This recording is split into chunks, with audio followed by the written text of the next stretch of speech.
it's that same thing that makes me so hopeful about relationships, you know.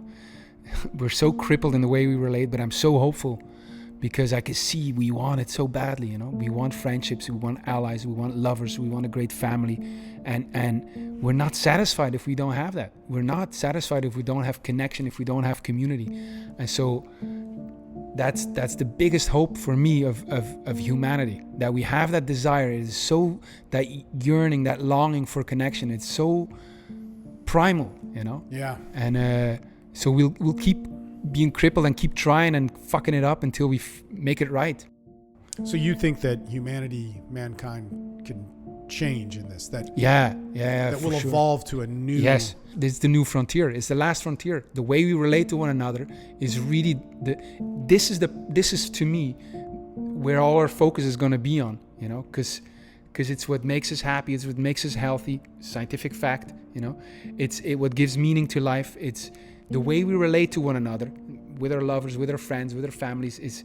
That's where our being is going to be sculpted. You know, it's for sure. There's no doubt in my mind. We've spent too much time with our ambitions in terms of like work and acquiring things and whatever. You know, we've ignored it for a long time now, and it results in a lot of depressions and suicides, and it's just a matter of time that we're going to say, okay, I better dedicate some of my work ethic to my relationships. Guys have trouble nowadays to even take responsibility of their own life. You know, they blame things outside, and they don't take full responsibility, let alone take responsibility for the glory of that relationship. And by that, I don't mean like take responsibility for the way she feels, because that's her thing, yeah. But you got to hold that. You got to hold her heart. You got to hold that relationship and say, okay, I'm leading this thing into glory. I'm going to do it, you know. And I speak about 3 stages of a seducer, and that's the 3rd stage. That's the most difficult of all, you know. Part of the beauty of connecting with the world is how you feel, how your world changes when you build the right relationships with your friends, your family, your lovers. And how we connect is really one of the most powerful things that we could ever do. And this is why this interview with Has Comyn is so important. See, throughout my entire coaching career, this has been one of the core philosophies of what I believe in. And after knowing literally everybody in this industry, being the host of the 21 convention, meeting dating coaches from all around the world, there's only one other person that thinks that, and probably thinks it more deeply than myself, and that is Has Comyn. Now, this interview is over 90 minutes, so I've time-coded everything down below. There's a lot of different things that we hit, and if you want to jump to them, look in the time code down below, and you can get to them quickly. And because I've interviewed Hans so many times, up in the little notes thing or down below, or you can click this little icon on YouTube, you can find all the interviews that I've done with him and Michael Skye in this last trip that we did to Austin. If you want to start out looking at Hans, check out, of course, our interviews, but more importantly, his book, The Way of the Seducer. And of course, if you want to interact with him, you can interact with him on his social media, which is all down below, but also he's pretty active on the Austin Men's Development Board, so check him out there. And so without any further ado, let's get into this interview with Has Comyn. This is just showing the apartment to people, or the building. There's like all this filmmaking here. All right, let's do it. Let's do it. Has Comyn. Round 2. All right, so we have an interesting story because we did these epic interviews that are so amazing, and now nobody's going to see them because of hard drive failure. But it only makes them more epic. Yeah.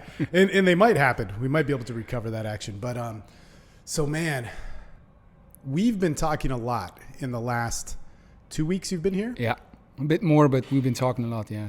And you started off saying is that this has allowed you to see the difference of you, you know, when we were setting all this stuff up. Right. What are some of those differences? Well, as I was just saying, I notice in the way I present my craft and also teach it, that my main angle, perspective, or the way I see myself is as an artist. And I really look at seduction as an art form, the ultimate art form, let's say, almost like a performance art thing, you know. And my book is like the credo to that performance art piece. And the way I look at seduction is not as a means to an end, as I see a lot of people use it as a means to get from the other what they want, but really as an art form in itself, you know, like the encounter, the interaction is the platform where your art is created, you know, with your audience. So one of the things that you make me think about that is that there's two things with that. We go back on art. We talked about that a little bit in the salvageable part of the podcast that we have. Right. But there's also this element of meeting people where they're at. And we've talked about this in the last 2 weeks. And so many people see seduction as a means to an end. You're right. How do you see that happening? There's a lot I could say about this, but where do you see guys? Well, to me, I don't know if this is your question, but this sure is my answer. Yeah, that's what we want. To me. Thank you for asking. Let me answer something completely different. For me, seduction, the first step, and this is very practical for guys too, the first steps of seduction is always, first and foremost, to meet the other in their world. So it's not luring someone into something else.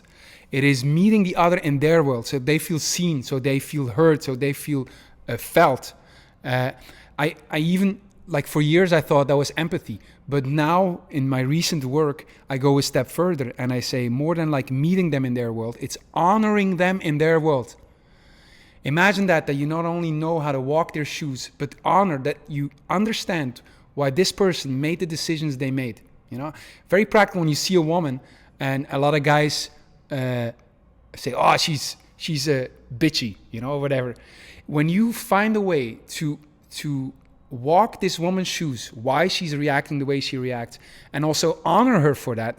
Now, if you manage to do that, now you can lead her into a different world. Now, when she feels seen, felt, and heard, now you can guide her and say, "Hey, there's a different world out there, a world in which you don't have to be so, say, bitchy, but you can be this way," you know, and you create a different way of interacting. But that's only possible when you meet them in their world, because that's the number one need that people have, men, women, anyone in this world. We all want to be seen, felt, and heard, you know, everywhere in the world where I go. That's the number one desire. When we have food, when we have a roof above our head, that's what we want. Well, yeah. And there's a lot to this, because I know there's guys on here going like, but what does this have to do with sex? What does this have to do with this urge that I have? What does this have to do with masculine power and all these things? This is interesting because for me, I mean, I love seduction and all that it is given. And in the last podcast that we did, we were talking about how you have thought about this more than me, which is I don't say that to anybody, literally. And of course, you know, if I talked with Zan or Eric Hypnotica, you know, I think that that would be there too. But in the dialogue, it was like, man, you've really philosophized about this. And I have a lot. Yeah. When it comes down to all those things that men are dying for sexually, a lot of times what I hear is a fantasy. Yeah. But I've also lived those fantasies. And that fantasy starts out with what I call choice, a woman being allowed to express herself, which is kind of like how you're saying, right? Man, I actually forget how you just worded it. Yeah. but to honor her, to allow her to express. What's the difference between sex when it is achieved, when it is had, when it is experienced with a woman who has sex done to her? Is opposed to, because there could be a dude. Sex is powerful. There's a dude who doesn't know any of this shit, right? And he just fucks the shit out of a girl, and she's good. But there's a difference. And we like us, sometimes we want that, you know. Of course. But you I think any guy knows the difference between sex that is doing to her as sex connected, you know. When you have like my most amazing experiences when a woman had enough trust in me to really surrender and really go there. And it's hard for a woman, you know. It's scarier for her than for us. And but when she feels the trust and can completely let go and completely go there, a woman, in my experience, goes to places that I'm almost a little jealous of, because it's so. You know, it's interesting but I'll also say it. Not every man knows this, because you said every man knows the difference of. Well, every man knows the difference between. I think, you know, having sex just for sex and when he really feels a connection, when he feels in love, when he feels the girl, it's a different experience. But then there's this thing where you say it's terrifying for a woman. And this is a distinction, I think, in sex, which I find key in working with guys. So like, you know, I work with guys there's a technical component to it, which is hard because the seduction is abstract. It's just so funny because pickup is obsessed with the technical side of it. But to me, women, it's terrifying to allow herself to let go. Yes. And we see this with what a lot of women talk about when they're critical or when they've been traumatized by sex. And we're not fully going there, at least maybe yet in the conversation. But it's all about how sex happens and how it's done. Yes. But men, I believe, are terrified once they give all of themselves to a woman. And we see this with men, with a lot of the men's rights stuff. It's like, well, I gave all myself to this marriage. But where we see this in the physical act of seduction, and I love this because men act crippled when this happens. And it's beautiful to see, but you totally give yourself to a woman. You have sex, you give her physically everything that you wanted. Right. But she doesn't care. At the end of it, she's like, okay, later. And gets up and leaves. And this is where you see guys who have tons of experience. Doesn't matter how much you have. Right. Me, I will chase her at that point. I will be like, I won't be able to control it. You know, yes. It's tapping into this force of nature. I guess what my question is in this is letting go for a woman is beautiful. Yes. Learning to let go as a man in that situation, is there a beauty in that you've seen? My thought when you were speaking this is that maybe you have more facility doing this than me in a way. Because I have a very much... What do you mean by that? I see very much in my relationships, in most of my relationships, that I've been... Even if I give everything I have, I never really like lost control. This is something I'm thinking about right now, you know? Yeah, and I think maybe you have that more, the ability to like go there 100% and be completely like vulnerable. And in the act of sex, okay, this has happened.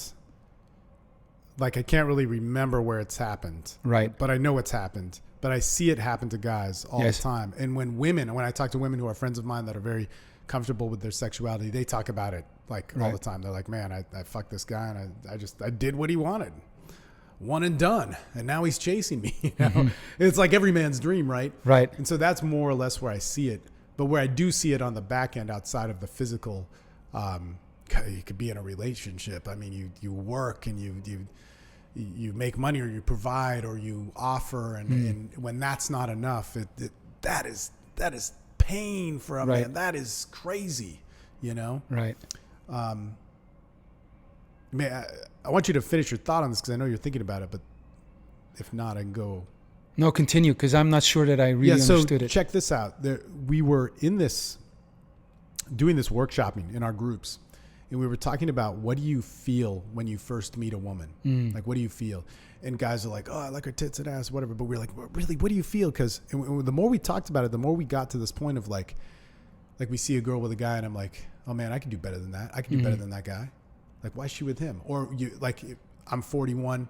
Right. And you see a girl who's in her 20s, and you're like, man, if only, you know, which is fine, you know, I'll take that if only. But a lot of guys, you hear this throughout time, men saying like, if only I could have my opportunity, you know, whether teach her things or whatever.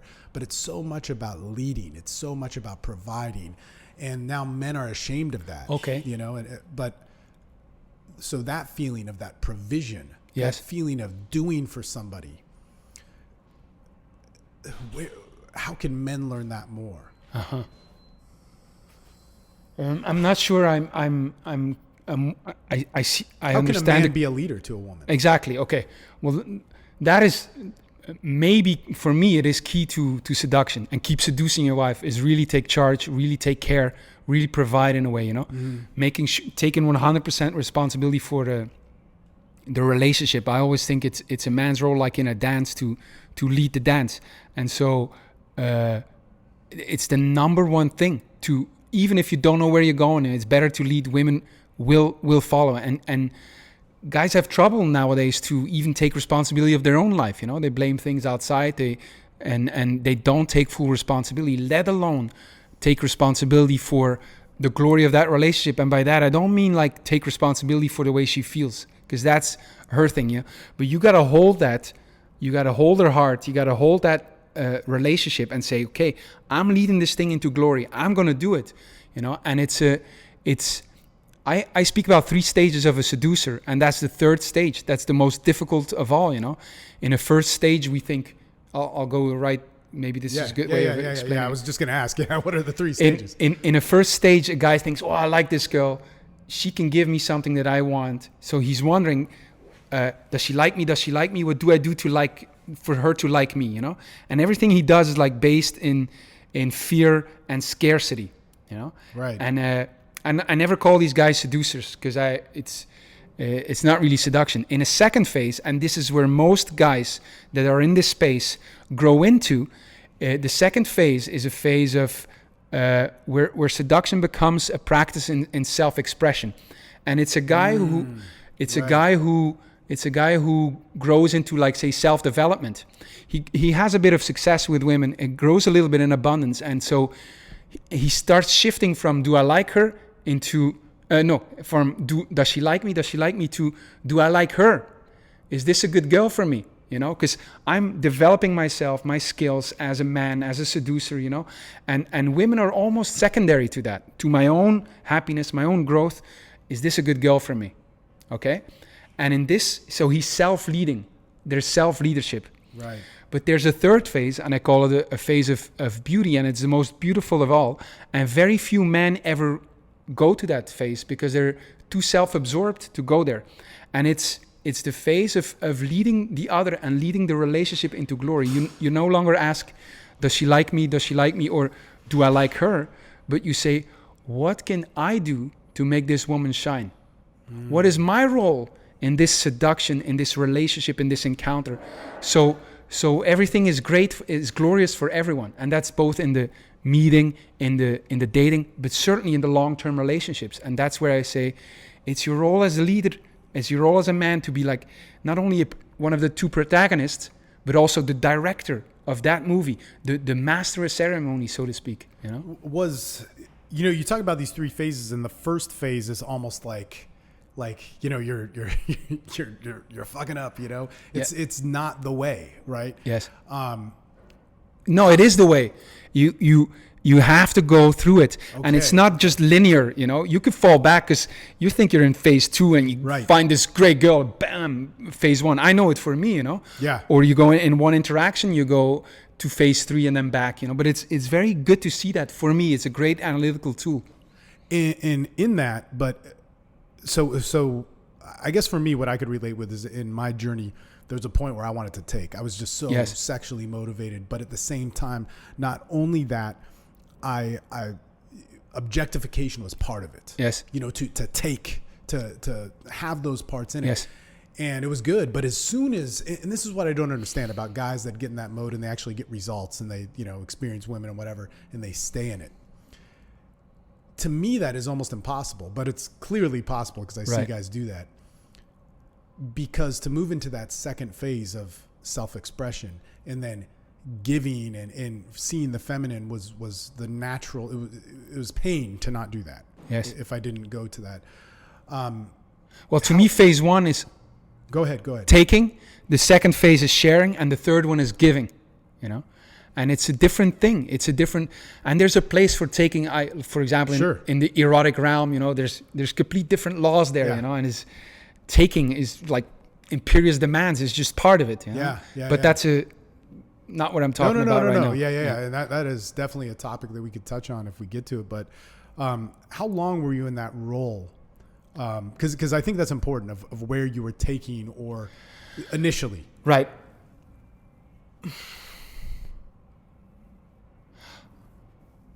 I mean, it still shows up, you know. It still shows up. Yeah. So it's not like I'm in phase 3 now, or it's not like that, you know. But there's a lot more of phase 3 in me right now than it was before. What I noticed is in relationships, there was a certain period where there was, and what I'm like, I've never heard you talk about this, so this is all new, but just in relation to my own life, is there was that at first it was all that. It was all taking. It was all like, what can I do? Right. Doing sex to somebody else or doing me to another person, and their submission. It was amazing. I see guys talk about this all the time, and I'm like, man, if you're only getting there, you're missing out. Like, why? Like, go with it. But it got shorter and shorter, or it got more efficient of how to get that, or if I needed to get it back because, let's say in a relationship, and for me, it's so about sex, man. Like how can I achieve that? Yes. If it's not, like so many people are trying to achieve that with like, I'm going to stand up for myself. And like, man, put your dick in her and do what it's supposed to do. No, but you laugh, but it is the Tesao, Michael and my business partner, we talk about that, the Tesao, the desire, and it's the platform of like the bedroom. There's everything is sculpted there. Everything, the kind of man you are, the kind of leader, it becomes apparent, and it is molded there, at the same time. So it's really like where you sculpt it, where you carve it out. Right. Yeah, no, there's no hiding there. and I feel that, so the way I see it, because my life is so different now, that it's vital. If it is missing, then you are incomplete. Right. And what I mean by missing, if you do not understand, if you not fully express sexually yourself, if you haven't done your 3 phases of taking, of expressing, and then giving, if you have not experienced all those individually and then merging them into one thing, you're incomplete. Yeah.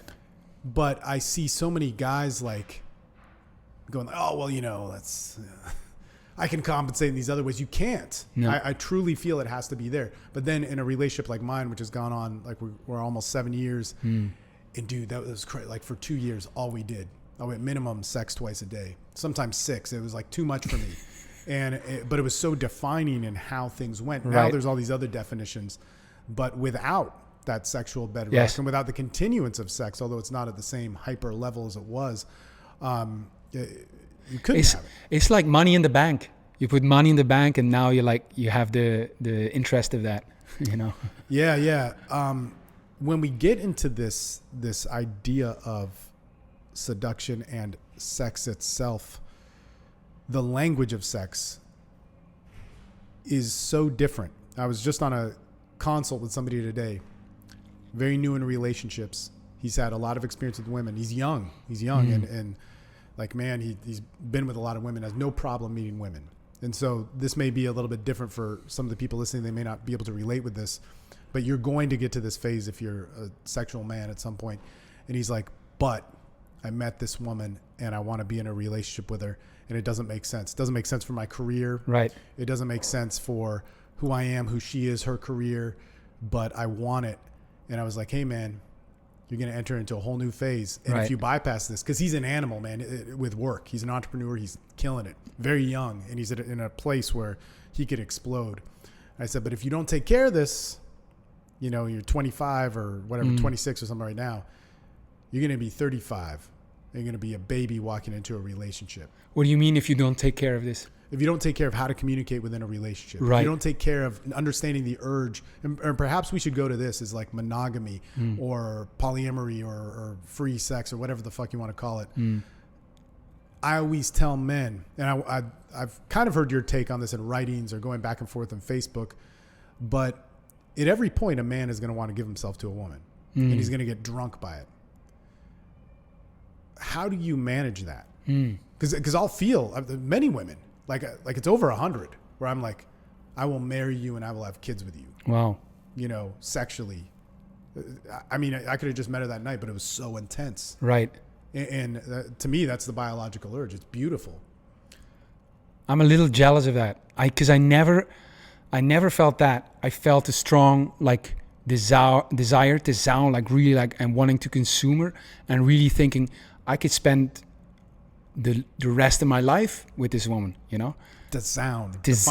It's a Portuguese term, and it basically means erection, but it's also like Tesao. They also use it for desire, It's my friend Michael came with that word, and I think it's beautiful.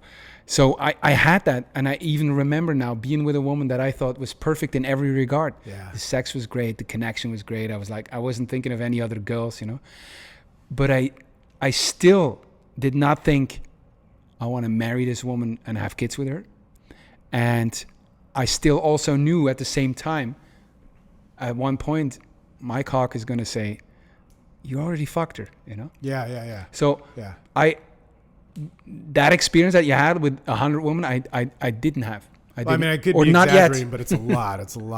It's pretty, like, I mean, in a way, it's a dysfunction, you know, which I had to come to terms with. And I see this a lot with men that I coach, that they'll see a woman and they'll be like, I want her. Well, why do you want her? Why do you want her? Why do you have to have her? Well, because like I like her. It's me. She's my type. I'm like, you don't even know. You haven't even experienced. You haven't even seen her make a decision for you or against you, or let alone how she has sex with you. Like, how can you even say that? But would you say it's a thought? Because I'm a big defender of that feeling, you know? Oh, yeah. That it tells you where to go. It's a very important primal feeling. Oh, absolutely. And this is also goes back to what we were originally talking about, that first phase of taking. That first phase of taking has giving in it. Yes. And guys deny that of themselves. Right. This is what I totally hate about surrender to your desire, you know? Yes. Pickup ignores this. Yeah. And like I said, when I was workshopping with these guys, it was like, no, man, I want to give to her. I want to provide for her. Like, I could do good for her. I don't know her. I don't know anything about her. I don't even know how I would provide for her. But that's my urge.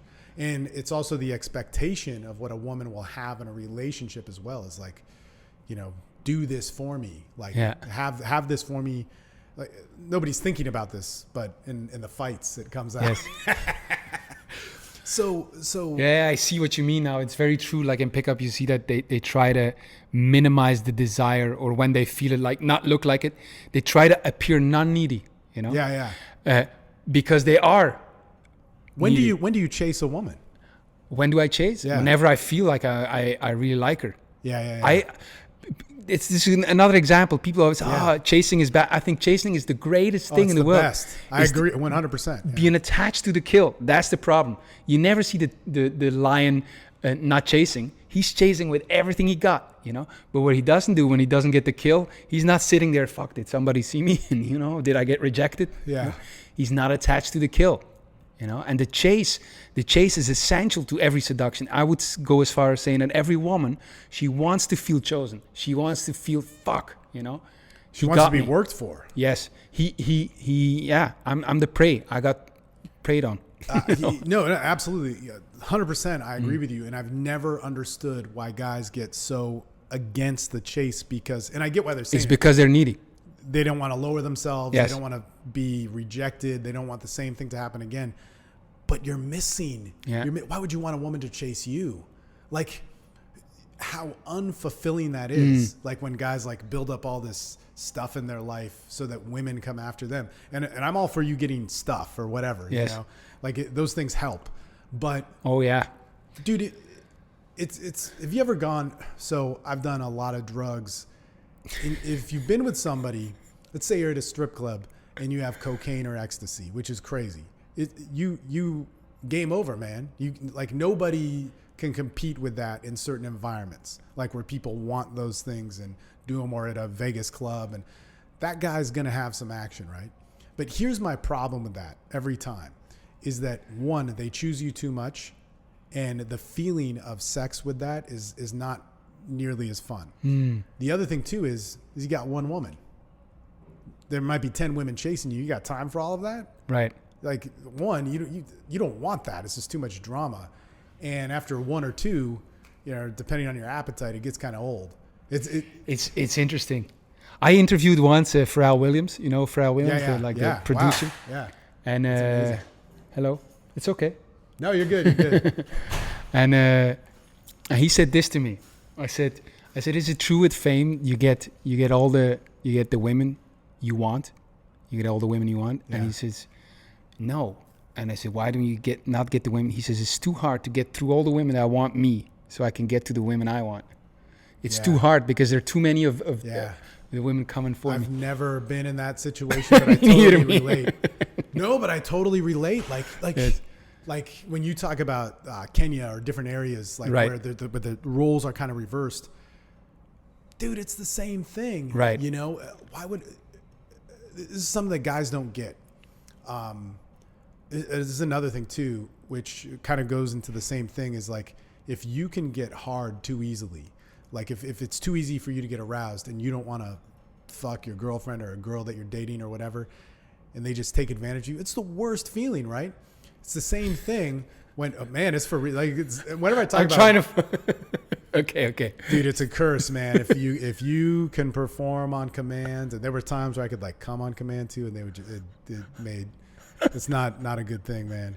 And I get it if you can't come, like it's Right. hard for you, or it's hard for you to get an erection. Now I'm older, and so that's like a reality that comes in. But like, dude, when I was like 32, 33, it was, oh man, there were people like demanding that shit, or when you get in that roles with women and there's lots of Yes. women around or whatever weird thing, stuff like that You're happens. fucked, literally. Dude, it's not good. Yeah, you are fucked figuratively and literally. But man, yeah, it's that thing where when there's too many women that want you, you don't get the women that you want, but also you don't get to pursue women Right. in that way. And it's almost toxic. Like, it's disgusting. Yet so many men want that. Well, I think it's a great experience to have that sense of abundance, so you understand the other side, you know?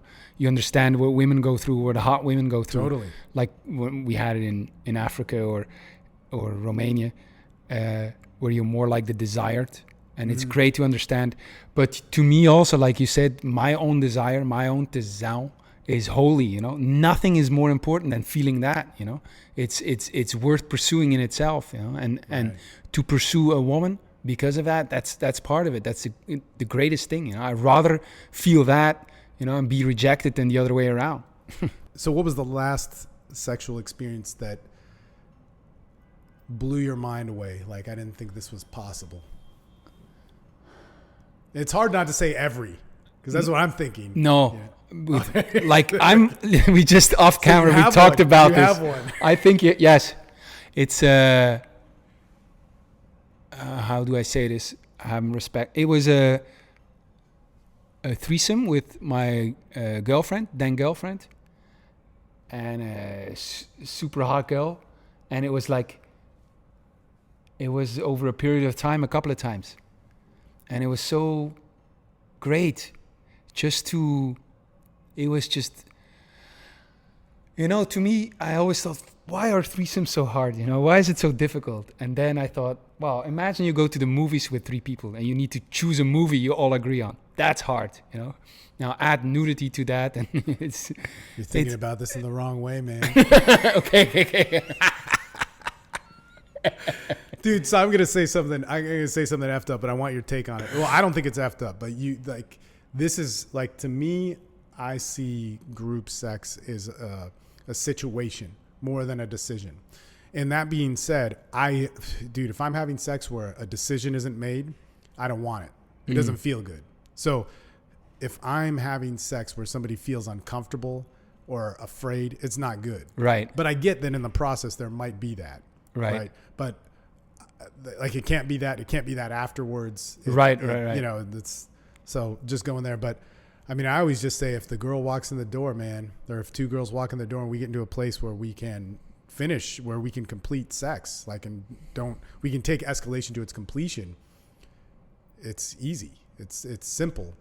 But, and there's all sorts of different ways, but I think so many people think about it in a logical sense where they discuss it before, because there's so many times where you can. Well, don't you have like the situations where someone is not feeling sure of themselves, and like you have to deal with that in a way, you know? So what would make them sure of themselves? Like that's what I feel I have to get to. Right. And this is where, like, people would have a direct problem with this, but like, I think more people should talk about this.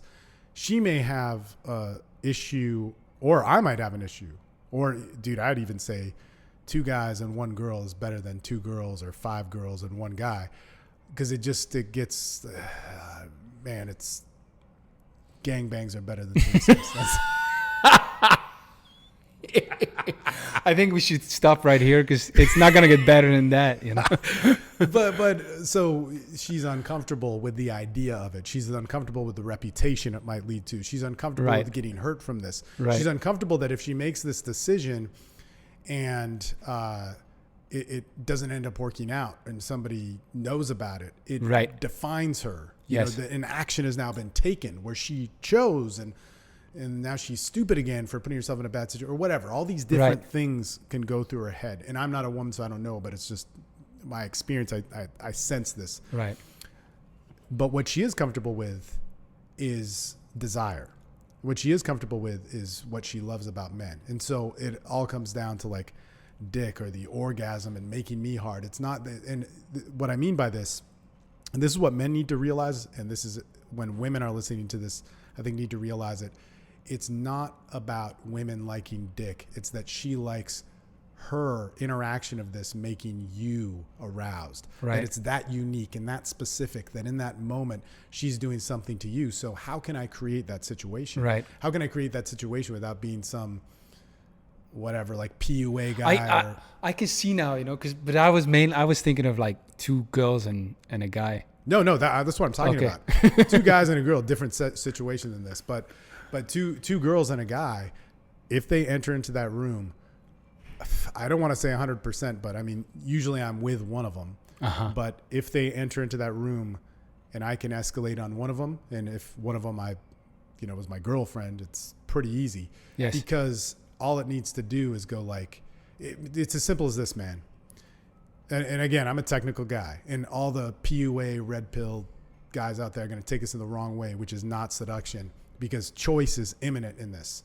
Her desiring me is key. But let's say I make out with one of the girls, and all I have to do is say to the other girl that is watching or whatever, and she's like, oh, I don't know, this is like getting weird. I need to go. And it's like, no, like watch me kiss her. Right. Isn't that a hot, like, fuck, man, I want you to like it. I don't like this unless you like it. And then I'm like, show me that you like it. Give me your choice. Give me your expression. Right. Give me you. Like, you play in this game and say yes or no, but don't tell me yes or no out of fear, because that's denying my expression. And in a sense, that's judgment. It's we were talking about this before, in anger and seduction. And anger and seduction are two core human qualities, but with anger, from my perspective, you have this thought out way more than me, is there's judgment, there's definitions, there's boundaries. Right. Anger gives, and it's, I need to do this and I have to do this, and there's no need to communicate with other people. And it's a necessary emotion and phenomenon, but the result of that tend to be that style of thinking. Seduction is openness. Seduction is, I'll try, or maybe I can express, I can be Right. and exist within. And so I want to get that from her. At this point, all the PUA red pill guys have now tuned down, and they're like fucking writing beta or cuck in the comments section. But which, let me just tell you, if you do any of that stuff, like group sex or whatever, if like other dudes are fucking your girlfriend and you're fucking their girlfriend, there's nothing, that's fucking awesome, man. But I guess when you're shaming yourself for it, that's what they're referring to. Anyway, whatever. The thing is that if you allow that choice to happen, it's key. So it's black and white to me. They come in there, and if I can escalate on one girl and have her experience sex and feel comfortable with it, have the other woman watch and say like, man, do you like this? And as soon as it gets to this, like, we could stop if you're afraid, because I'm giving you a safe spot. I'm allowing you to feel comfortable with your emotions. But if you like this, show me. And if they show me and I then show them what that does to me, it's on. Right. It's as simple as that. Like, it would be like making out with one girl. And I mean, this is a girl that I don't know. I took a bet on this once during a podcast and recorded the whole fucking thing. A little bit of a different situation, but basically one girl I may not know, and this is where it gets touchy. This is also where you have to be responsible and know what sex can do. Is that I could be making out with one and just being like, oh yeah, you're beautiful, this is amazing, like, look at her tits, you like her tits, or do you like her body, you like how she moves when I kiss her? And the other girl will say yeah, and then she'll back off. Resistance will come in and be like, this is not good, or whatever, or I don't normally do this, do you do this with everybody? All sorts of that. There's valid things, right? I'm not excusing it, but what I'm saying is that's the fear. That's the reaction. Right. I don't want to put somebody in a place where they have to make a reaction. I want to put somebody in a place where they can make a choice. we shouldn't be afraid of seduction as a manipulative tool. We should see it as an experience of one of the best sides of humanity. Right. And women experiencing this and knowing how to experience it. And then basically it's like, well, do you like this? Do you, whatever it is. And then I say, man, we could stop. Let's all stop. Yes. Girl that I'm making out with, let's stop. Let's like calm down. But if you like this, do what you want. Do what you feel. And if she does, and I show arousal to that, like, fuck, man, that's beautiful. Like, I just got hard for you. Like Tesao. Yeah. Look at this dick. Like, you want this cum to be yours, or do you want it to be yours? No. And it just, it creates a dynamic which is beautiful. That dynamic is beautiful. That phenomenon, when you experience it, is what makes the feminine so powerful. Because me as a man, I want 2 women and I want an orgasm. But as soon as I really play this and realize the value of sex, what I want is choice.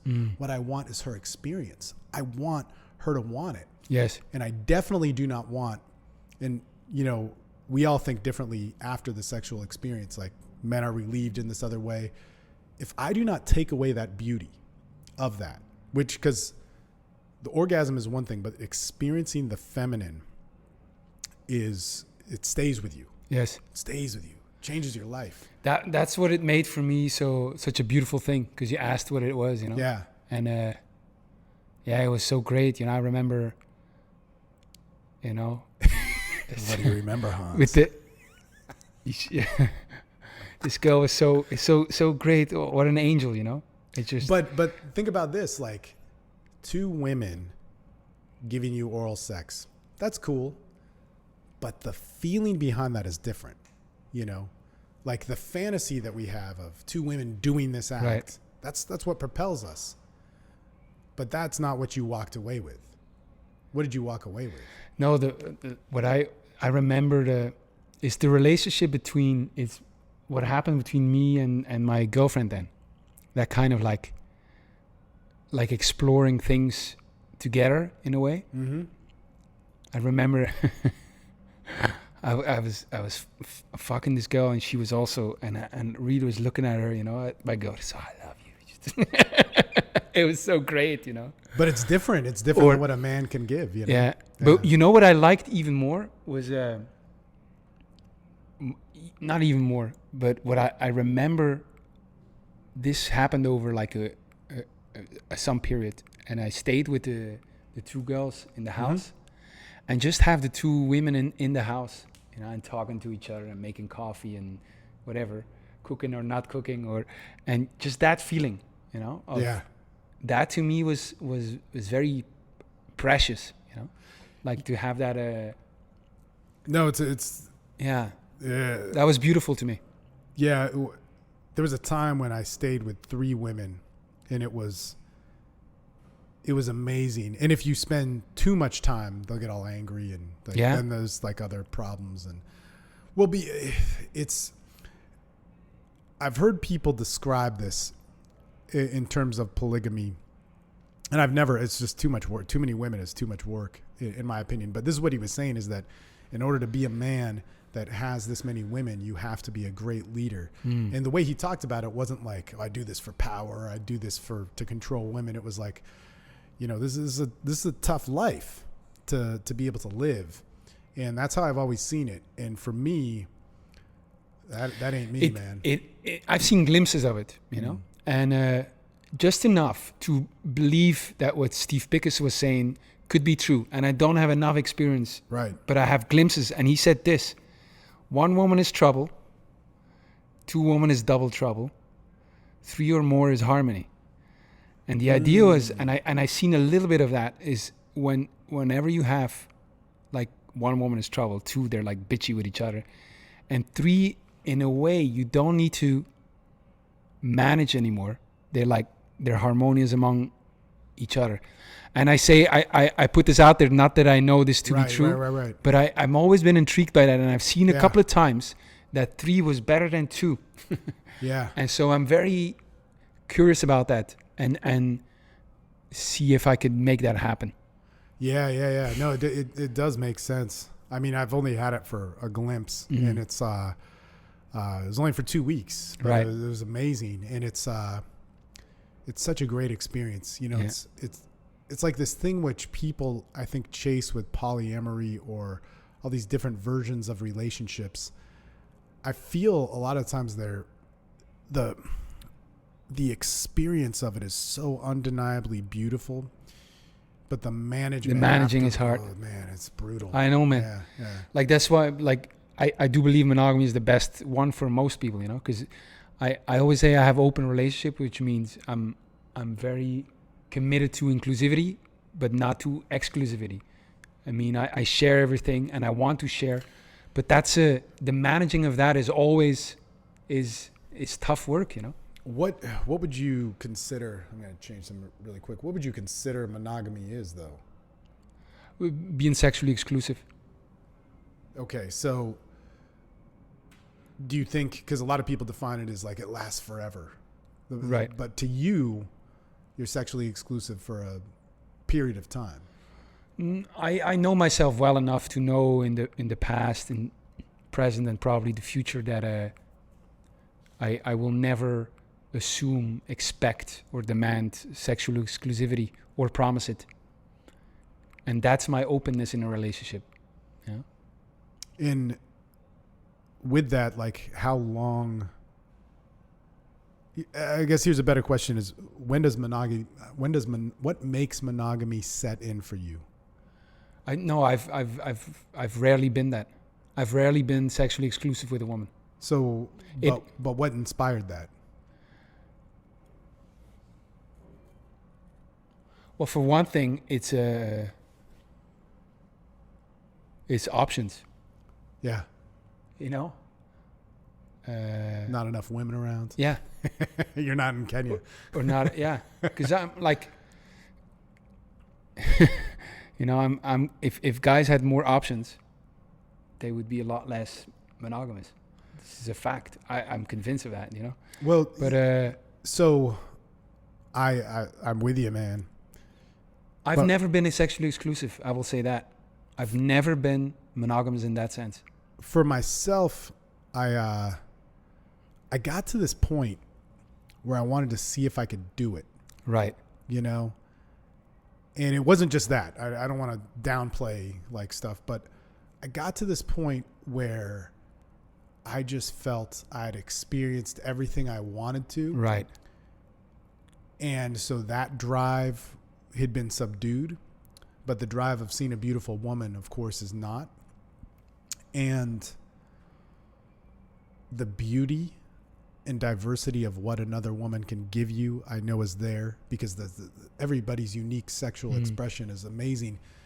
But it was like I wanted to, for lack of a better term, Hans, I wanted to take a stand. I wanted to do something that was of commitment, and I was able to. So I've wanted to do that a bunch of times. And what was the lure for you? What made it so attractive to make that stand?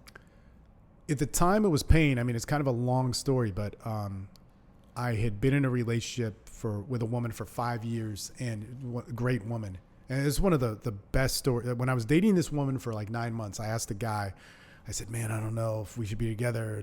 She's perfect. And he said, Steve, you know, there's been 3 women that I've had in my life that were perfect, or maybe it was 2. And he went on to explain them, and it was like, he got all poetic about it. He's a writer, so he's like super, you know, good with his words in that sense. But, and he said, but you know what? They were so perfect, but I wasn't ready. And I still stayed with that girl for 4+ more years, and I wasn't ready the whole time. And so we had open relationships. We had times where I just straight up cheated on her. We had times where, you weren't ready for what? For monogamy or for? We shouldn't have been together. You know, okay. I couldn't give her what she wanted. And man, great, amazing woman, and changed so much of my life. And it all started with sex. It was so beautiful. And so when I came out of that, there was a lot of pain because we should have broken up. In my opinion, when really looking at it, we probably should have ended it a year before we ended it. But, you know, we both held on because it's hard to let go. And we just caused each other a lot of pain. And I remember going through this, and I write about a lot of these things and inventory myself. And I was going over it with one of my mentors, and it was just one of the one of those moments where just out of telling my life story, it brought me to tears. It was just a very just tragic thing of what I felt. And just not that it was like, oh my God, I'm broke. It was just weeping, just running rivers through my eyes of just how this was, it was crazy just to feel that emotion. And he just said to me, he was like, he said, Steve, keep doing what you're doing, you're going to get the same results. But then he said, he's like, look, man, because in this inventory, I went through what I valued. And he said, you just went through what you valued. And I forget what they were actually, but this was like 7 years ago. And so he said, you just went through what you valued. And because you're afraid to experience the unknown, doubt, embarrassment, being humiliated, being, taking, like, losing a relationship or not having power or whatever, how he worded it, but like losing to women, you won't learn to have these. And so you don't deserve to have those attributes that you're trying to search for as a man. And then what I did was I just went and fucked like 20 chicks or whatever, like more like 5 or 6, just went on a rampage and, gave them the good dick and like felt love with them and all this sort of stuff. And I was like, man, he's right. And then when I met my wife, who was also somebody who was very open with sex and had experience and she wasn't a white belt. She wasn't somebody who didn't have a lot of experience. And so she knew what she wanted. And it was like, I think after a month, it was just like, hey, what do you think is going on? And it wasn't the typical discussion of like. She said that, or you? I think it may have been me, but whoever brought it up, I wanted to have that discussion. And she was like, no, I want this. Let's try it. And so we tried it, and yeah. And then the rest is history. It's great. But dude, for 18 months, I didn't think that I wouldn't be able to cheat, because for years I just cheated because it's so easy, man. I mean, it's like fucking, it's easy. It's easy to keep a secret. It's easy. And I just wanted to see if I could do it. I just wanted to see if I could hold on to the different values that I had. And then you get there, and there is an element that you respect from monogamy, or from having one partner. What is that? That it isn't just about what I want; it's about what we build, right? And that is more important, and that means something far beyond desire or just individual choice or expression, right? And so it's kind of like when you were going through those phases, I was actually thinking like, there's something more than just giving. That it's about pure submission to the relationship, something bigger than you, right? Which seduction always is. But how is like surrendering to the bigger cause, let's say, how is that translated into, say, monogamy? And I'm not against it. Like, are you saying you were monogamous or you became monogamous because that's what she wanted? Oh, no. I had wanted that, and I had felt it and wanted to try it. So it couldn't have happened if she was... Is it just because of I'm very interested in this. Is it just because of the novelty, or because you see there are values connected to that? I would actually, like, I hate to say this, but and the way you're defining it is, it did have to do with the novelty, the lack of experience, and the attempts to do something new. And yet it did turn into more from that. Right. But it wasn't that it was like, oh, I want to be in a relationship, let's have one. It had to be with her. It had to be with somebody that I could have it with. Right. And that is a big, I guess, factor in it all. Yeah. I never had that. That's why I'm so interested in it. Yeah, I never had that urge or desire or like longing to be. Maybe I say, oh, maybe if I have that desire only for one person, it would make things easier, because I see how much managerial issues come with the desire for. But I mean, for me personally, I was at a place where I had experienced enough at that time. Like, I'm not done with life yet. Who knows what tomorrow will bring, because it's a daily choice too, that I would say for myself. But I experienced enough of going like, what if I need that? Like, I saw something, there was a little meme today. It all comes from memes on Facebook. That's where we find our true wisdom. But my buddies, they run a rehab facility, and it it showed a man in a business suit. And he said, I meditate 8 times a day to conquer the world, or so I can conquer the world. And another guy sitting off in the corner, and he says, if you meditated an hour, you might not need to do that. Right. And so the more I got in touch with seduction, I felt that there was too much of me in something. See, all these phases that you talk about, which is really amazing. Mm. You're saying there's taking, there's the expression, giving, Sharing. Yeah. and I'm putting them in like, hey, I just learned these an hour ago. In that, you're always worshiping seduction. And I think there's so much about modern day philosophy where this is self-serving. And I truly feel it can never be self-serving. And I'm at this Yes. point where there's a different expression of that seduction where you can't be self-serving. Yes. And I'm no longer serving her, no longer serving me, or there are those elements always there, but I'm serving kind of what we've done. Yes. You're serving the relationship, or you're at the service of the seduction at play. You know, you're a master of ceremony, and I really believe that's the way to go.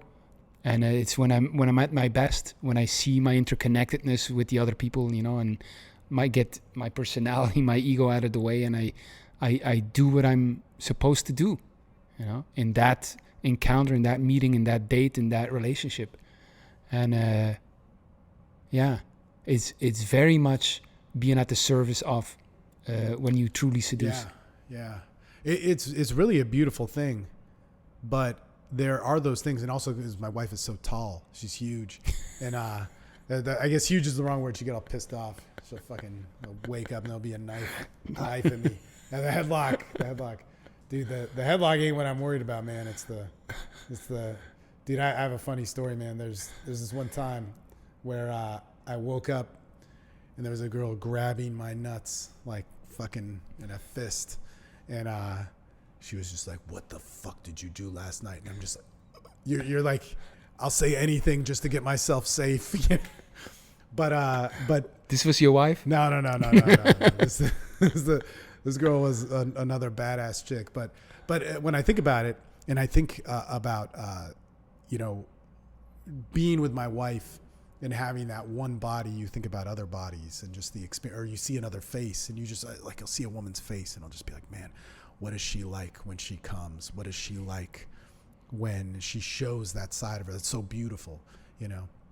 I really like your expression when you go into desire, you know? Oh, dude, man. Yeah, it's like that Nacho Vidal, the porn star guy who speaks about fuck. it. Yeah. God, dude. Desire.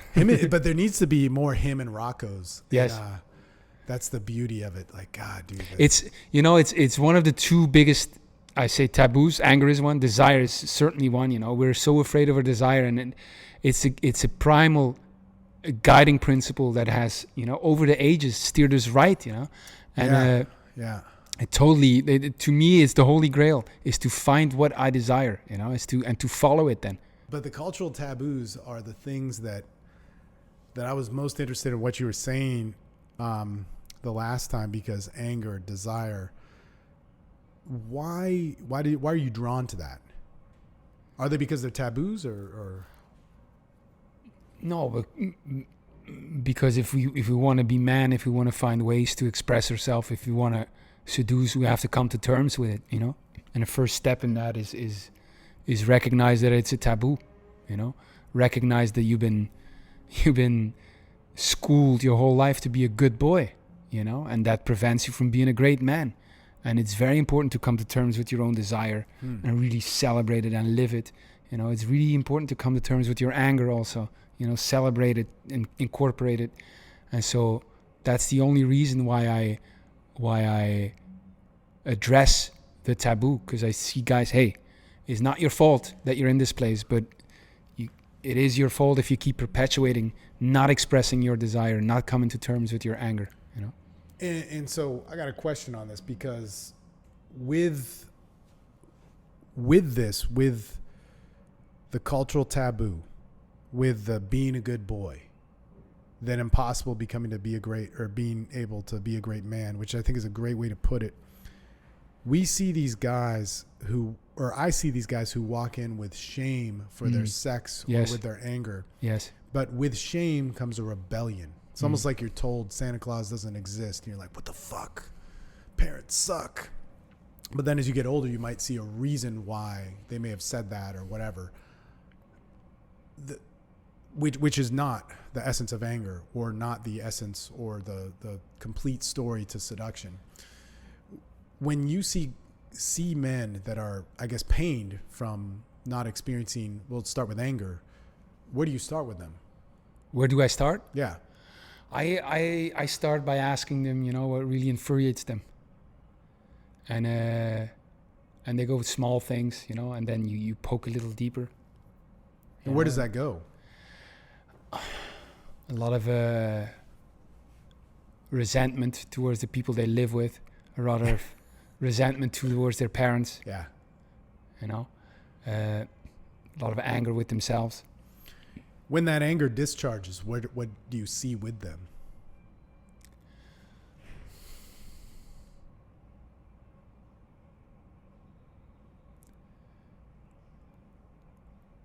It's very, when you come to terms with anger, and most men don't, it's very cathartic. How do you say that? Cathartic? Cathartic, yeah. Yeah. It's very healing. It's very healing, the first step to come to terms with it. It's very empowering also, because it gives you the awareness to use it for something good. I would say the strongest part is experience that I see is it's very empowering. It really gives guys, like, there's first a release, and then there's like you stand different, you move differently when you acknowledge it, when you work with it.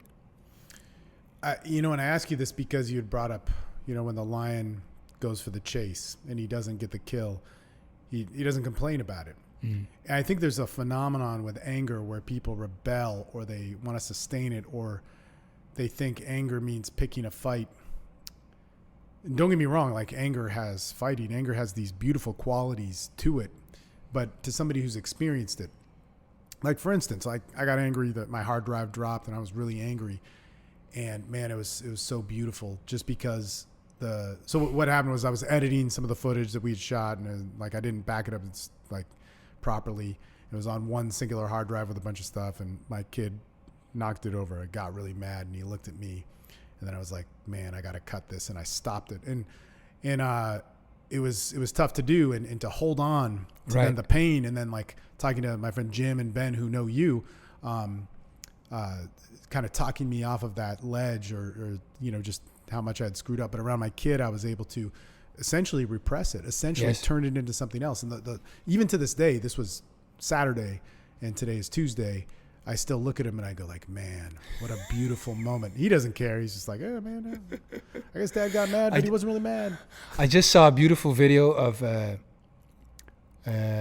Gracie teachers, like generation, and it was a program where they take kids that got into fights and that went viral, and they take this kid, this black kid, and he's like, yeah, I got a fight, I would do it again. He got beat up, two guys just beat him up. He said, I would do it again.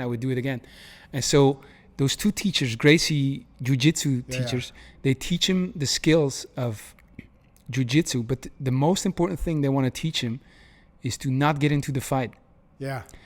And so he gets all the skills and say he's really good. And then at the end of the program, they send him home, and they like put him in a situation he didn't know it, that two guys come up to him and like really disrespect him, and really want to pick a fight, and he stays away from it, and to them that was also the higher good, because they could beat up anyone, and they don't do it. That's the power of it. And to me, I was when I speak of anger and come to terms with it, it is more about your power to destroy, stand your ground if necessary, but do everything possible to not get into a fight also.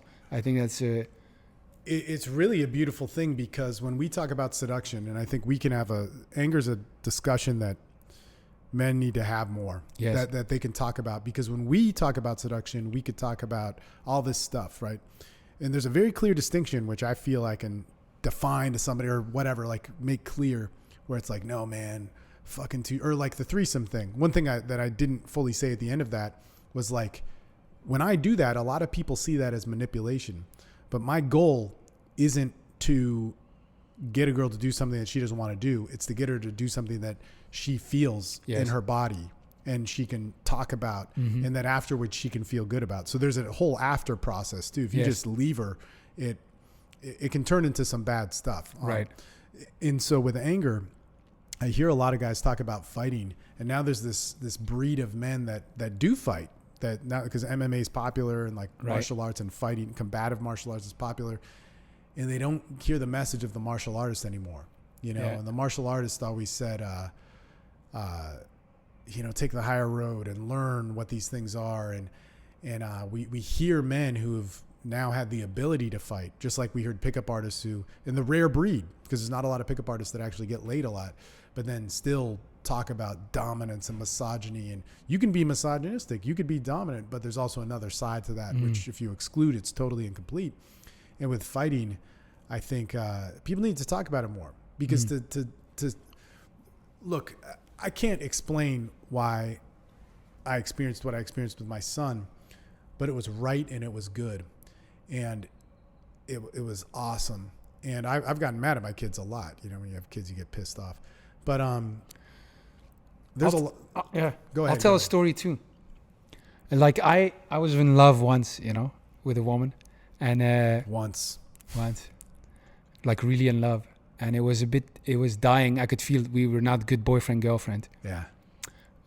But I was still like, we went away and we came back together. And I said, I'm going to try again. And at that moment, she told me, or it became clear to me, that she had something with my best friend at the time. And first I thought, whoa, this is great, because, you know, it was dying and I wished him the best and whatever. And then I felt enormous anger, and it was because it didn't end on my terms. And my heartbreak was completely like connected with that.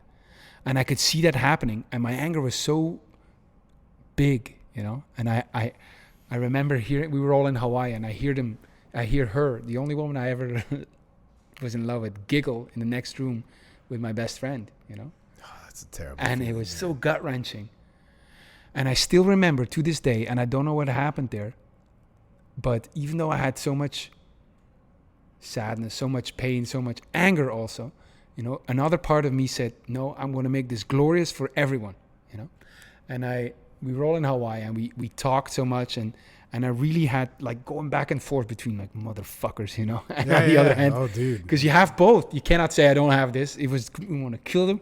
And on the other hand, you go like, no, I want to make this glorious, you know. And you sit in that. I sat with them. I sat in the pain because I knew I had to like experience that. So I went all through it. And at the same time, I held them all, you know. I held the girlfriend, I held the guy, I held myself.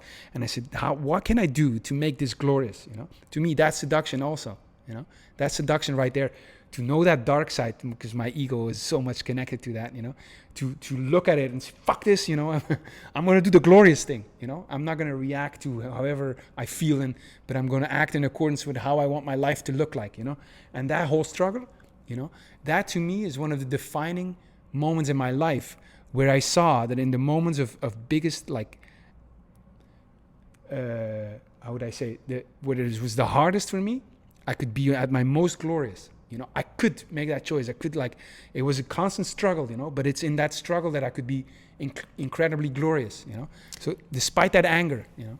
Yeah. But that's a crazy situation. Like people don't understand. Like people think like, oh, well, logically it's not. There's a primal feeling of pain, of hurt, of being left out, and then easy to get angry. I mean, there's a reason why so many like friendships or marriages or whatever, and like this happens a lot in threesomes too, is like, hey, let's fuck everybody, and then the next day it's like, you know, it's cool when it's happening, but then it may not be so cool afterwards. You know, I think that when when we experience those things of anger, we have to kind of like what my mentor was telling me is we have to reach for an ideal and we have to see if we can make it work. And that is our only guide. Yes. It's interesting because there's, man, I'm going to botch this, but my theory on things is nature is king and man is a slave to nature.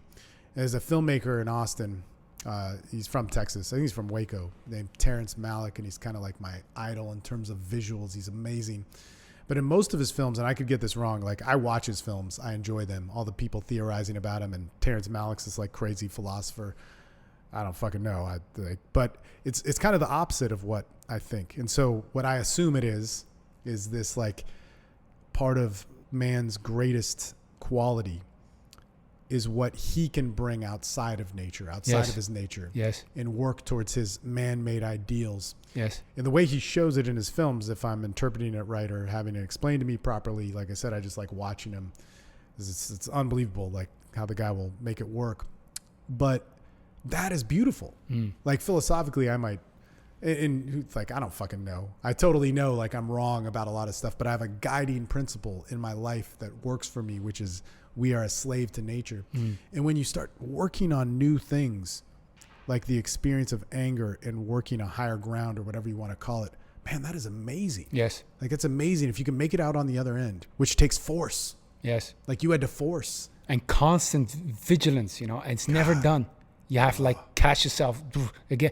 It's like when you talk about addiction, you're never, once you're there, it's never out of you. It's always there. You have to deal with it. You have to like stay on top of it, Yeah, there's different theories on that. And, I follow one just out of discipline. At this point, it's out of discipline. I don't even know if I fully believe it because I've seen it disproven. But at the same time, I've seen people attempt to disprove it like over 10 to 1 and then like end up dying. And so that's not good. But I've seen where I believe the difference is of where the guys and girls I know who've disproven the idea of like, let's say total abstinence or, that you have it for the rest of your life to be able to succeed, but it's not as simple. It's just like a friend or, whatever, sleeping with your girl or those types of things. Man, I don't know. There's so much that we could talk about. And plus it's funny because you've been asking me questions and I've been like forgetting what I want to ask you. But what do you want to, I guess, pass on to people? To me, you seem like a guy who considers legacy as an important thing.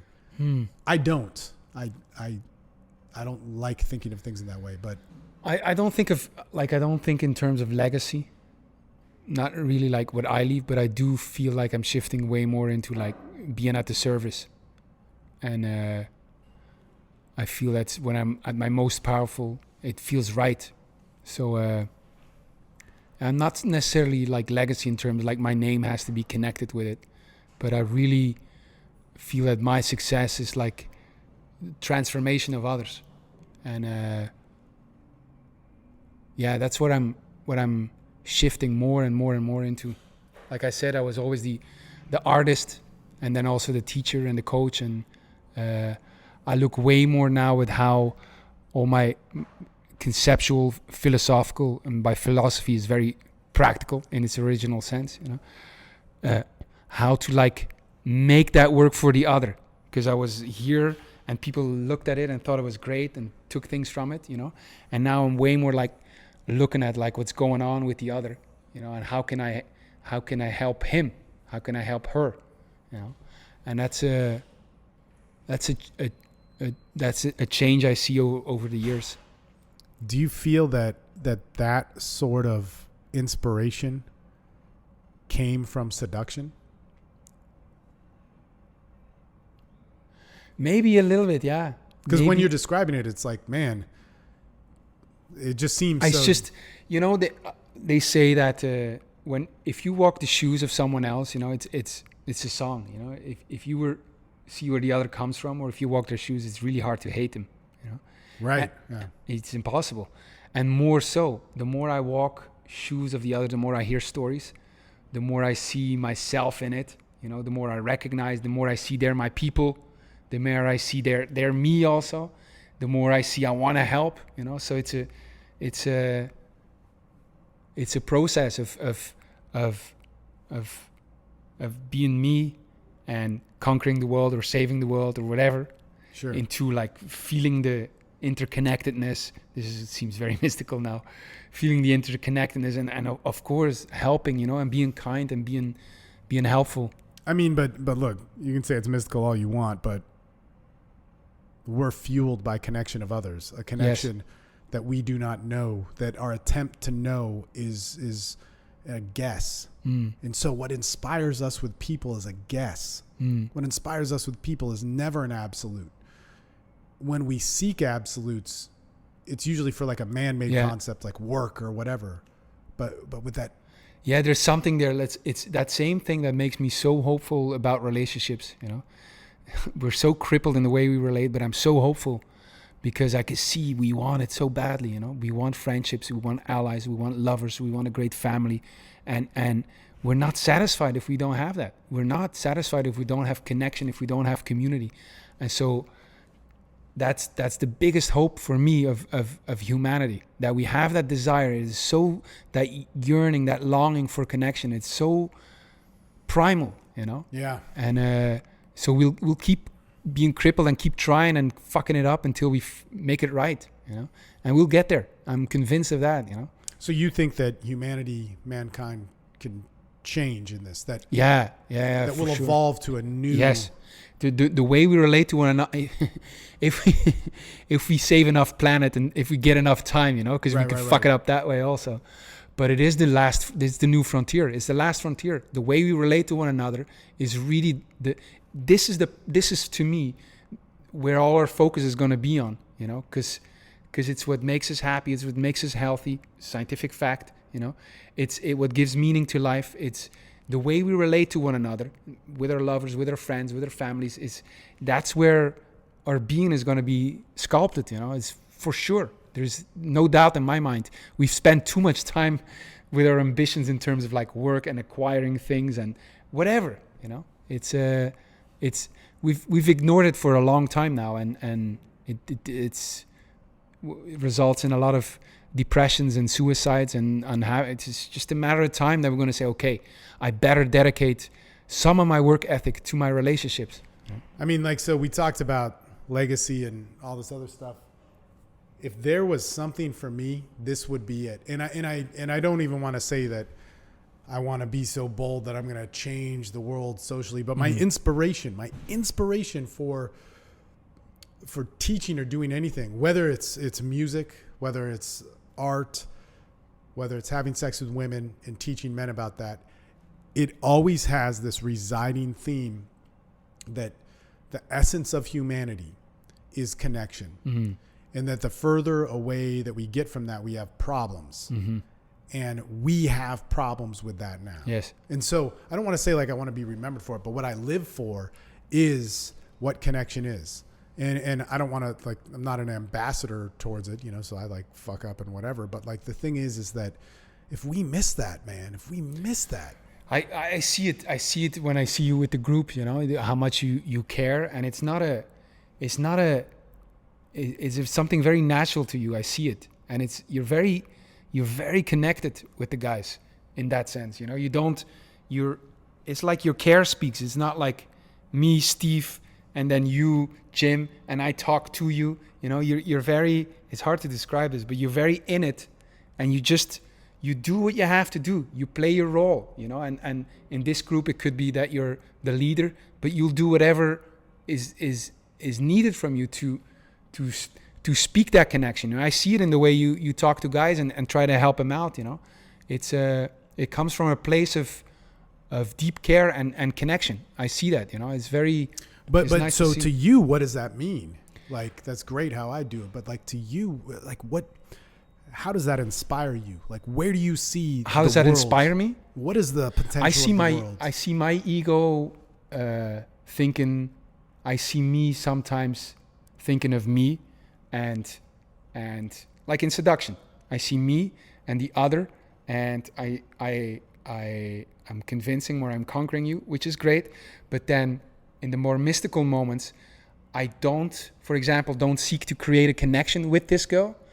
I speak to the connection we already have. I see all of her. I see she's a woman. I see she's a human. I see all of her desires and dreams. I see how they're so similar to me. I know what I can understand why she's bitchy, and I see the same thing in me. And I just speak to that. So I don't create anything.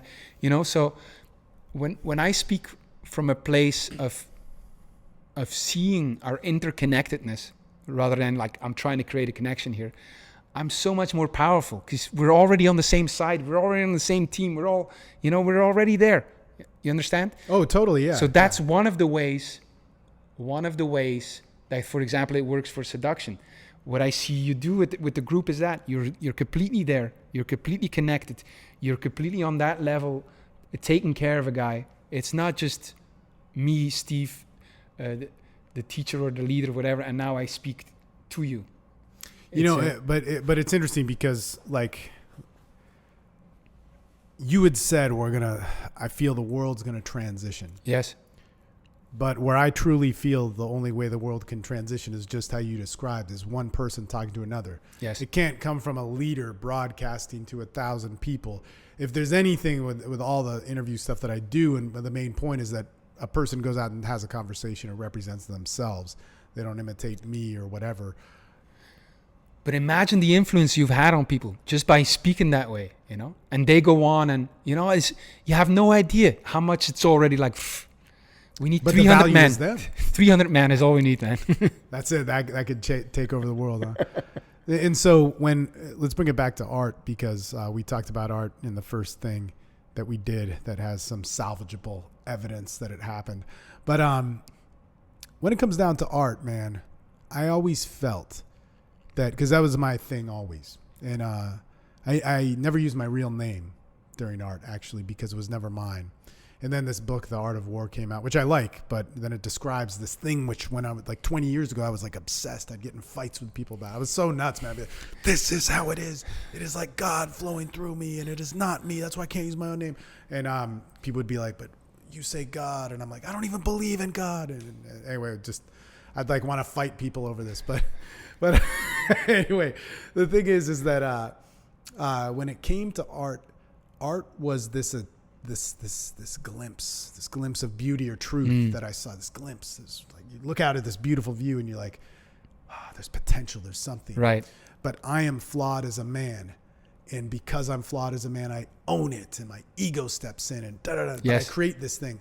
But if I show it to you, you're gonna see this thing, this light design, or this play that I did, or this photograph or motion picture, or you're gonna see it. Right. And I want you to see me, but really what I want is for you to see that thing. Right. That glimpse of truth, Right. that little wink of the truth, reality, God, whatever it is. And man, do you relate with that as an artist? Yeah. It's incredible how much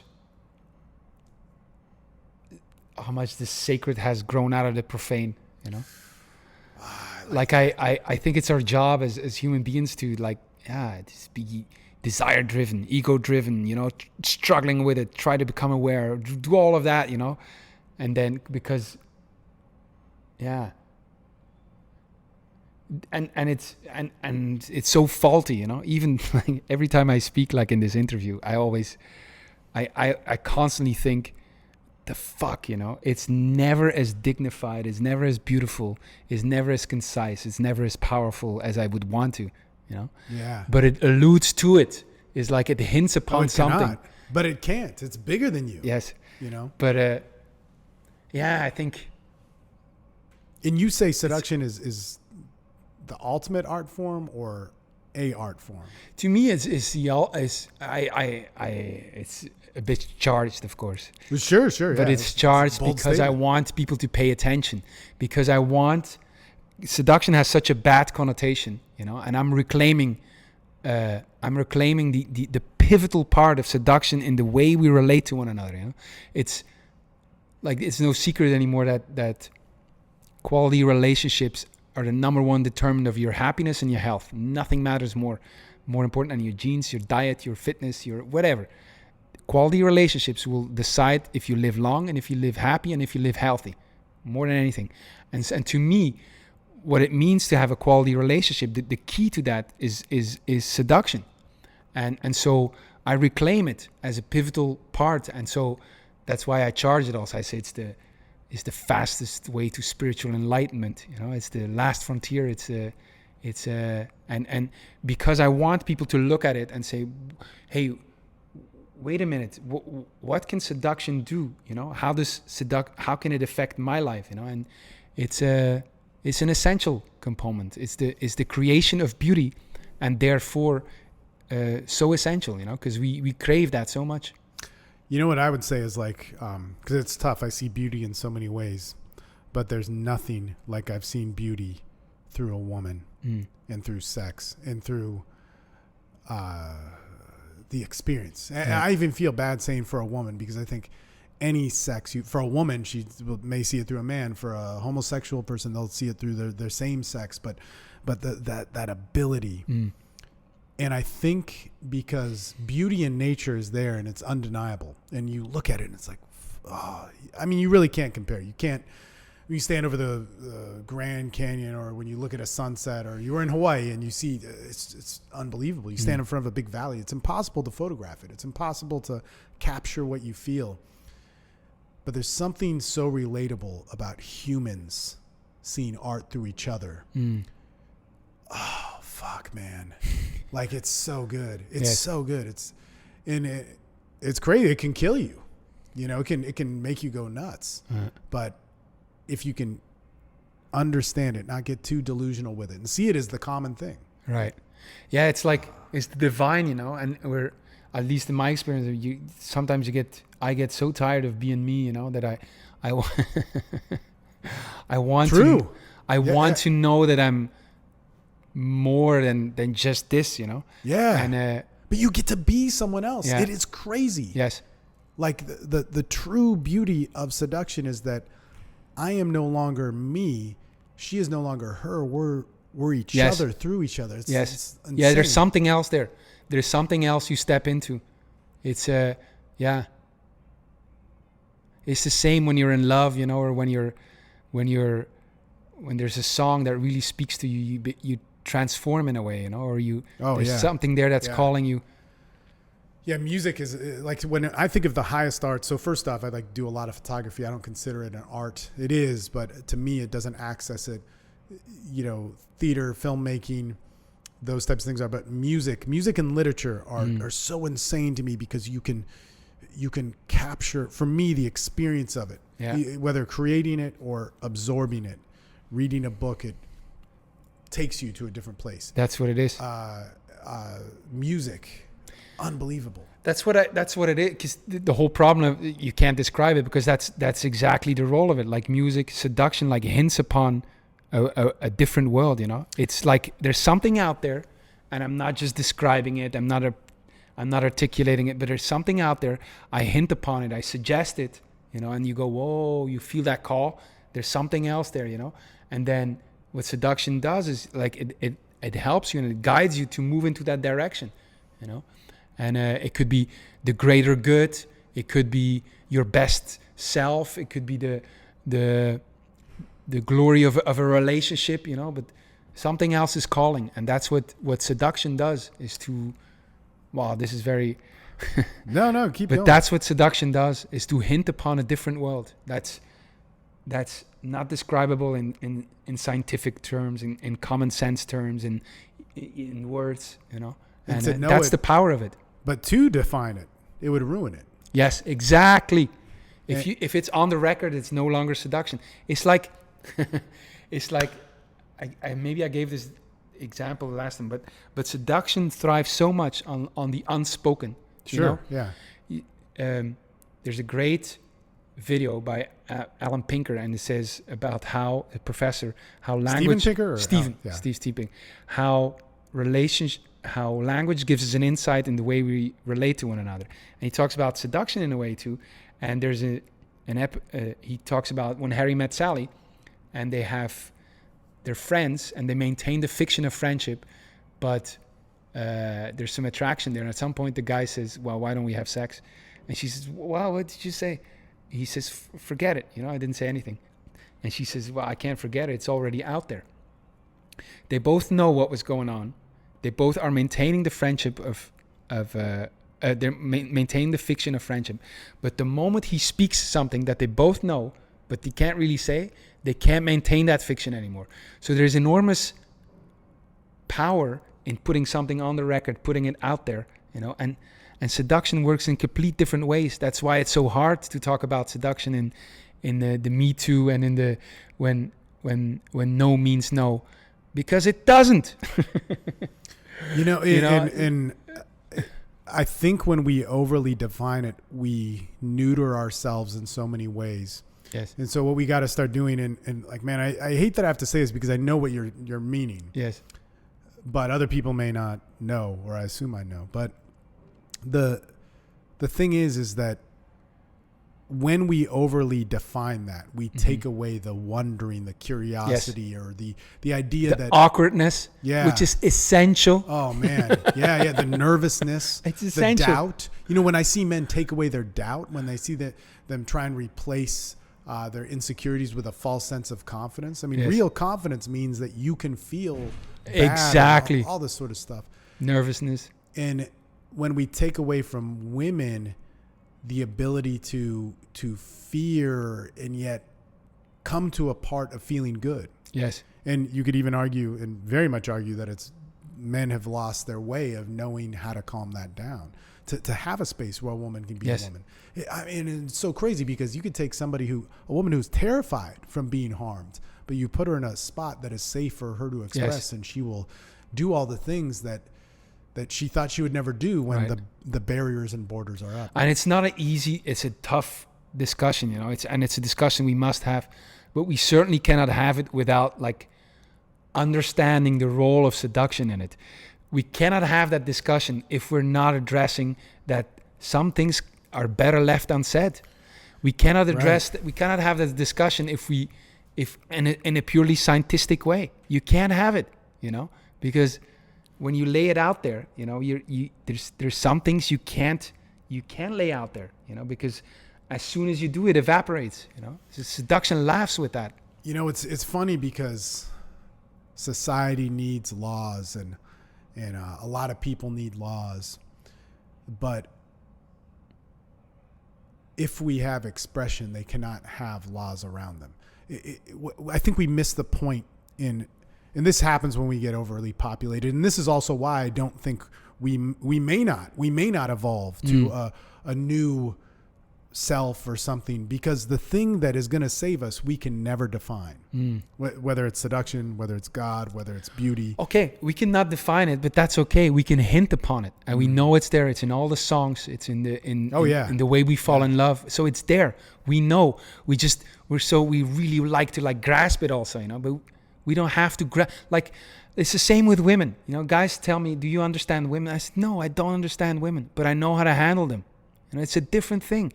You don't need to understand. You don't need to like have that power and knowledge over it to know how to deal with it. You know? And that's part of the letting go of the man. So women and men, I feel, need to submit to this phenomenon that has been around since time. And you know, back to this like thing with laws, we get so caught up in it as men and women, and we think that's what's going to save us, but we're having laws because our expression has been damaged. And if our laws are there to serve expression, not to serve laws or the value of the law. That's pure fascism, you know, when the law becomes the goal in itself, then. And man. And in a way, that's where we're at. Not saying that we're fascist, but we're idolizing, we're looking at. And what would make you look at fascism to help you is fear, is scarcity, is without, the limiting of our expression. You know, it's so amazing. Well, anyway, man, you want to end it here, pick it up again on another day? Sure, that's good. How do you feel? My discussions with you are always like very thought-provoking. I see that your experiences have been different than mine, and sometimes I really have to pay attention to see where you're going, you know. But it's very rich. It's very rich, and so it's just me trying to like it's the part of me is trying to like box it all, understand it all, you know, and the other part is just happy letting go, you know, and I feel I'm comfortable with that, you know, and it's for me it's great to have the conversation, to see a fellow man think about these things, you know, very experience driven, you know. Well, I never get to talk like this about somebody who gets seduction in this way. Like that. So that's like I mean, I do amongst my groups, but it's very cool to see a person that I don't talk to on a regular basis that is speaking the same thing, but using a different set of words and experiences, which is very, very cool and very sad that I can't have that sort of conversation. Well, you can now, folks. man. I'm your brother. I know, Just pick up the phone. I know, man. I know. But that's also why I think we should do more, do as much media as possible, whether it's for your stuff or my stuff, because I think it's good, man. I think that capturing how guys think about this in a different way, because I hear people talk about sex in all the wrong ways, in my opinion. Anyway, that's it. Well, thank you. Final words, final thoughts. I was just thinking of all the guys that are looking at it. What the fuck are they talking about? Because we do have you're there and I'm here, you know, and you talk from your experience and me from my, you know, so the other people are not really present. And so, but that has value in itself, you know. But I also wonder too, like, are you misrepresented in this without stating exactly what you do?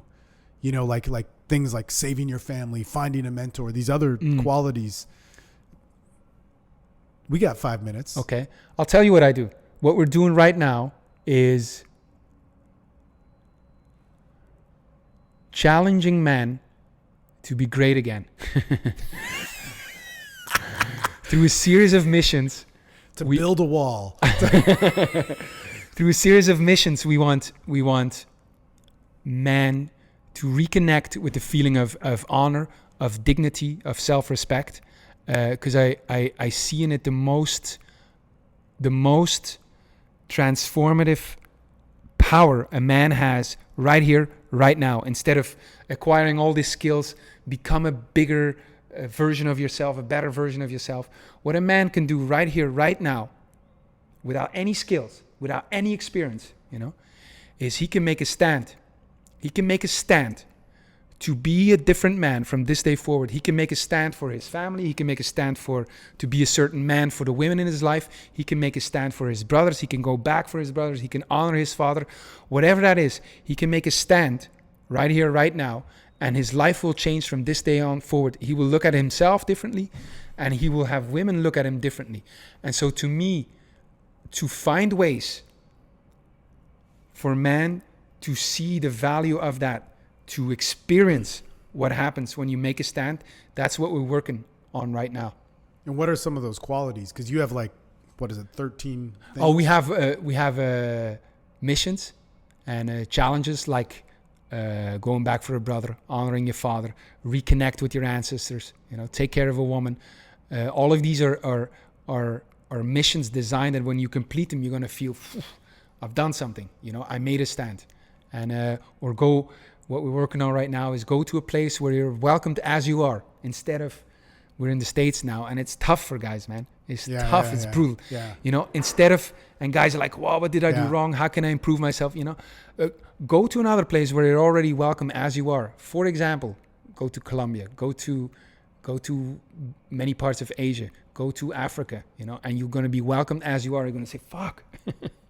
That's a completely different experience. Yeah. And it's one that's needed for guys to feel, you know, that self-respect and know what women are thinking also. If I didn't experience women, and especially women from other countries, I would have, you couldn't find the truth. And not to knock American women, but American women and men bring too much baggage, politics, and not I'm fine with baggage, like you have trauma or you have pain because that's you, but so much baggage that keeps them from being them.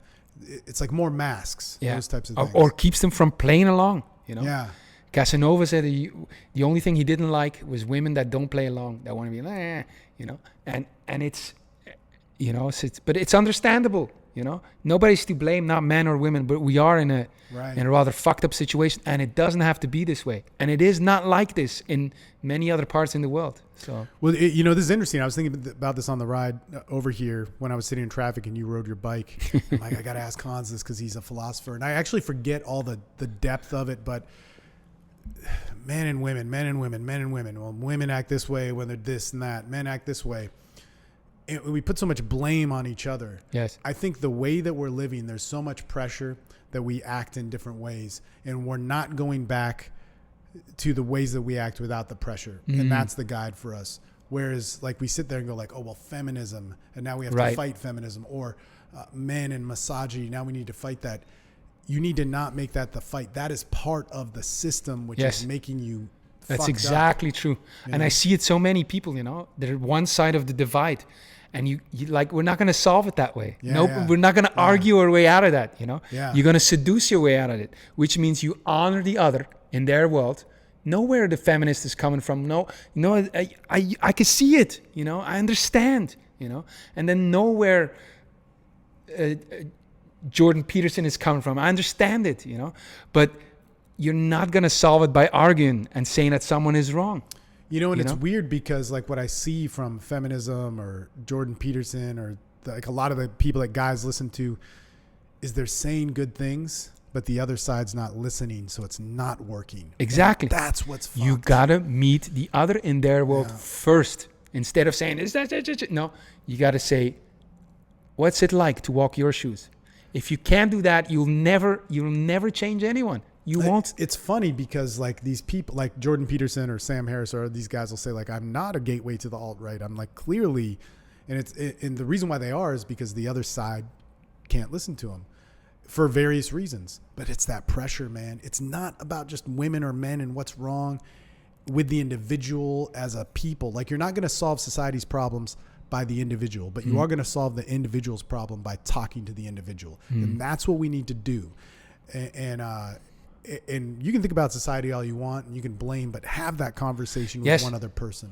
It's like I use it too to say like I really see your point of the pressure, you know. It's so hard for people, and so nobody's to blame for the situation that we're in, you know. I would say the situation that we're in, but we are to blame if we're perpetuated. By that I also mean each one of us has the power, the opportunity to change it around. You could see it in your interaction right here, right now, you know. You could change that. You could do it. And that's why it's all seduction. Because that's why it's seduction is only worthwhile if the two parties are involved. Exactly. If it's not a win-win, you know, it's not going to solve anything. Seduction is a win-win, you know, and that's why it's so essential. Yeah, like at the end of Eyes Wide Shut, man, we all need to fuck. Or they say we need to fuck, but we don't need to fuck. Well, maybe. Yes. Nick Sparks is showing up. We can get it. I was thinking you were going to introduce a girl, but dude, oh man, I wish that camera was pointed that way. I was like, fuck, man, Jesus, fuck, why are we talking about all this shit? We should be looking at her. But it's true. I looked at her. Oh yeah. But we continued the interview instead of. Yeah, we're idiots. All right, that's it. No mas. Good stuff. Thank you, sir. Okay, well, hopefully you made it through all of that, and I'm assuming you did because you're watching this, and thank you so much. Guys, check out Hans's stuff. His information is all down below. I cannot recommend it enough. We have tons of crossover clients, and the dude is legit. If you give your money to Has Comyn, you're spending it well, especially if you want to learn more about just how to develop yourself as a great man. So, that all being said, subscribe to the YouTube channel. Check out the pictures I'm about to take. The sun is setting behind me, but it's probably blown out in this image. Man, thanks so much for being around. Go to Austin Men's Development, the Facebook group, and yeah, good stuff. I'm supposed to say something witty and creative, but I can't. So let's turn our face into Jello. I'm retarded.